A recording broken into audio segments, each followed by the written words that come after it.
Según datos del Ministerio de Energía de la Nación, creció la producción de biocombustibles.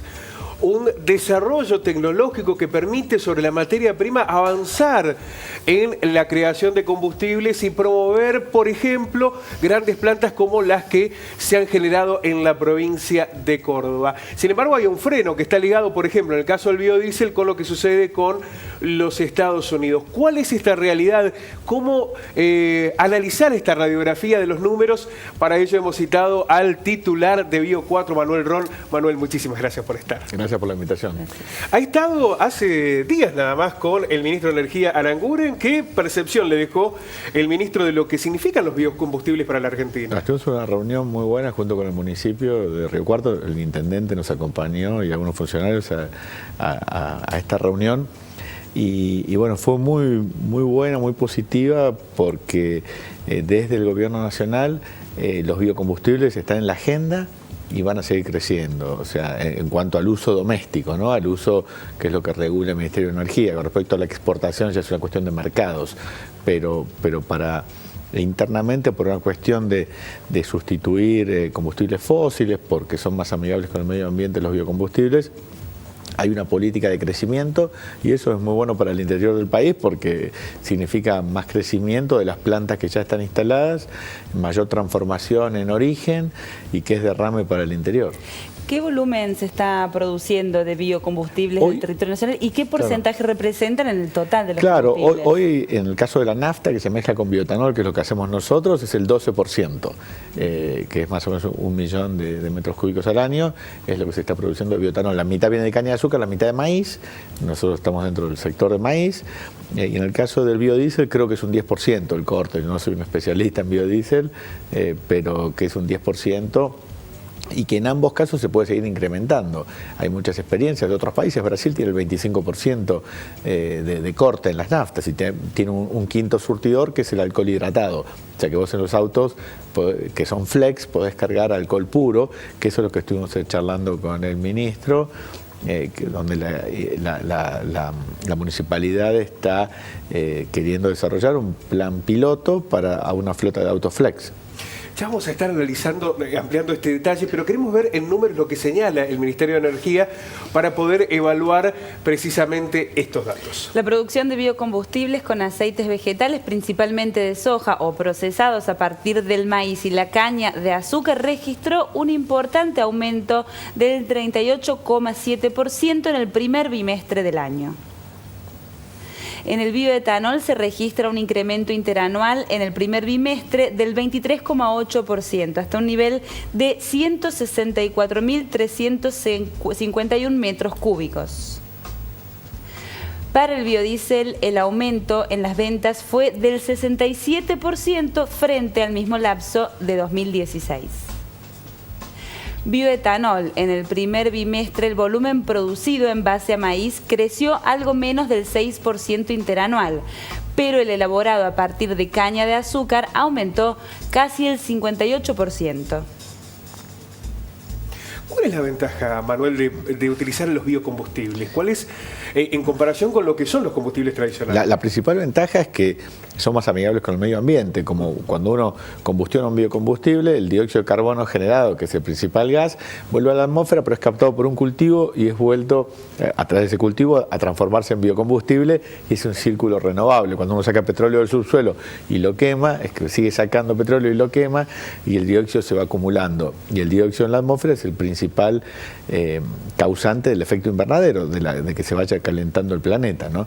Entonces ese es el principal motivo. El segundo es que reemplaza las importaciones. Hoy Argentina es deficitaria en términos de balanza energética, importa más de lo que exporta de combustibles. Entonces, al tener combustibles locales que se producen y que reemplazan esas importaciones de gas natural, de naftas y de petróleo creo que nos importa, pero sí combustibles terminados, mejorás la balanza energética, la balanza comercial. Entonces ese es el otro motivo, no se exportan dólares para traer nafta, sino que generas biodiesel y bioetanol en la Argentina. Usted señalaba que la situación de exportar la define el mercado y la local depende de las políticas del Ministerio claro, de Energía. Toda la energía en la Argentina es regulada, la electricidad, el gas, los combustibles, son todos regulados, son precios regulados, volúmenes, mercados regulados. Entonces, el Ministerio de Energía es quien define cuánto se corta las naftas con etanol o con los gasoil con biodiesel. ¿Pero también una energía más Bueno, el consumidor va a precio, ¿no? Va a precio y a calidad de combustible. La conciencia ambiental todavía no está del todo desarrollada en la Argentina. O sea, a igual precio va a comprar el que más le rinda en el motor del auto.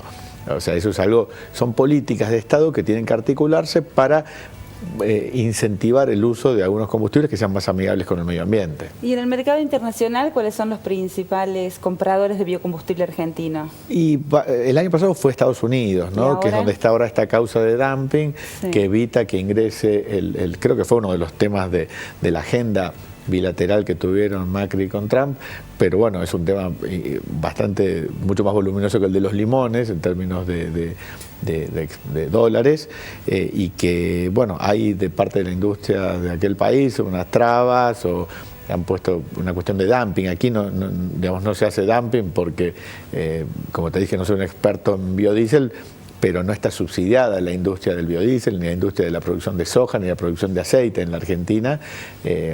Y los valores a los que se exporta el biodiesel son valores internacionales, pero bueno, son esas trabas pararancelarias que ponen en jaque una industria muy grande que está toda puesta ahí en las orillas en Santa Fe, ¿no? Las orillas del Paraná. ¿Y la alternativa que están barajando es salir a buscar nuevos mercados, a lo mejor claro, en Europa? En otro momento fue Europa, pero bueno, es muy grande la capacidad instalada que hay para el biodiesel en la Argentina. Lo que se destina al mercado interno entiendo que es cerca de un 25-30%, el resto se exporta. Entonces es un problema muy grande porque es una industria que necesita los mercados de exportación para seguir funcionando.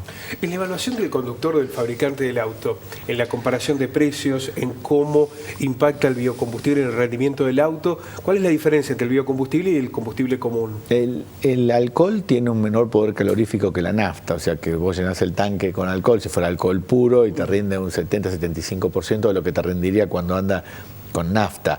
Eso debería estar reflejado en el precio. Cuando vos vas en Brasil, vos ves la gente que está con la calculadora en la estación de servicio haciendo cálculos de el precio multiplicado de la nafta, multiplicado por 0,7, 0,75 para compararlo con el precio del alcohol, a ver cuál de los dos carga. Entonces, pero es algo que, como te decía, es una política de Estado que en base a esa regulación de precios que se ponga, los combustibles tienen un componente de impuesto muy grande adentro, entonces el Estado es el que define a través de esos impuestos qué combustible va a ser más competitivo que otro. Y con este contexto, con este mercado, la apuesta es que se puede seguir creciendo, se puede seguir generando desarrollo. Hay un tope hoy en el biocombustible, porque los números revelan de que efectivamente hay un impacto muy fuerte, pero ¿estamos más cerca del techo o es indescifrable? El techo, para ser bien gráfico, el techo es Brasil. Brasil, nuestro país limítrofe, tiene cortes del 25% en todas las naftas y tiene un surtidor extra que es de alcohol hidratado. Es el techo que tenemos nosotros como para vernos como país. Esa oferta va a venir principalmente del alcohol de maíz, porque la caña de azúcar en la Argentina ya está bastante expandida, o sea, no tiene más posibilidades. El maíz, hay muchísima todavía superficie para cultivar maíz y mucho del maíz que hacemos se exporta. Tenemos una cosecha récord de maíz, va a estar colapsadas las rutas, los puertos, no sabemos qué hacer con el maíz. Sería ideal que eso se transforme en el interior del país, en más plantas como Bio 4. En Río Cuarto podría haber 3 plantas como Bio 4 sin afectar los precios del maíz locales casi, porque hay ¿Y qué está faltando, Manuel, para que eso ocurra? ¿Inversión, productores que arriesgan? Por un lado falta eso y por otro lado falta que el gobierno diga en el 2020 vamos a un corte del E25 como tiene Brasil. Que dé previsibilidad. Claro, esa previsibilidad haría que se disparen inversiones. Claro, y ¿le dio algún guiño a Aranguren en ese sentido? Nos dijo que vamos en ese sentido, pero bueno, que están articulando con las empresas constructoras de autos, ADEFA, que es la que nuclea a los constructores de autos, con las empresas petroleras, para poder ir a un plan similar al que tiene Brasil, ¿no? Sin mencionar a Brasil, o sea, nos comentó un modelo muy similar. ¿Se necesita algún tipo de adaptación del auto al biocombustible? No, en el caso de los autos que funcionan 100% alcohol, sí, es una tecnología flex, que es no requiere grandísimos cambios, pero que hoy todos los autos que se fabrican en Córdoba y van a Brasil ya lo tienen incorporado. O sea que aquí en Córdoba tenemos el maíz, las plantas de etanol y la tecnología que ya se está fabricando. O sea, son autos que tienen una central de inyección diferente, que regula para un combustible con una diferente cantidad de oxígeno, que es lo que tiene el alcohol, pero bueno, que sobre todo es muy buena ambientalmente.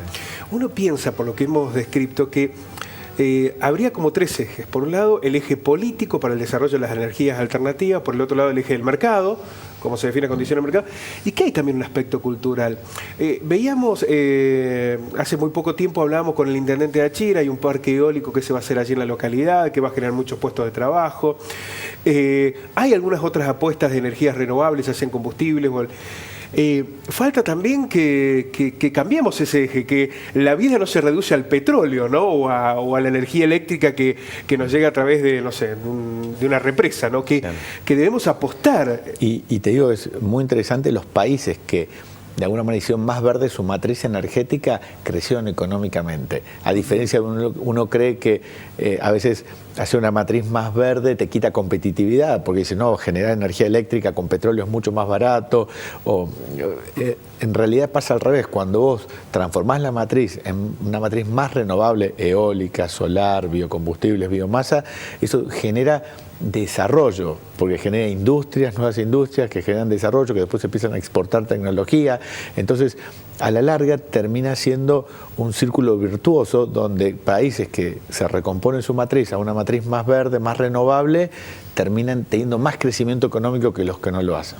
Bueno, y se van acercando productores, Manuel, en esa idea de avanzar, preguntan, sí, consultan, quieren... No, de hecho, sí, hay mucho interés, porque bueno, es diversificar el negocio. El productor agropecuario, que está acostumbrado a la ganadería, a la agricultura, en este caso puede meterse en el negocio de la bioenergía y tener negocios en dólares, a largo plazo, interesantes, y este gobierno lo está promocionando muy fuerte, sobre todo en el caso de la bioelectricidad, con los planes Renovar 1, Renovar 1.5, ahora viene el Renovar 2, donde nosotros tenemos el caso de Bioeléctrica, que es una empresa del grupo que ya ha licitado y está construyéndose, se están haciendo inversiones aquí nomás, o sea que ya son la prueba viviente de que es muy interesante para toda la comunidad, porque esto genera un derrame en proveedores, en diferentes actores, que queda acá en la zona, ¿no?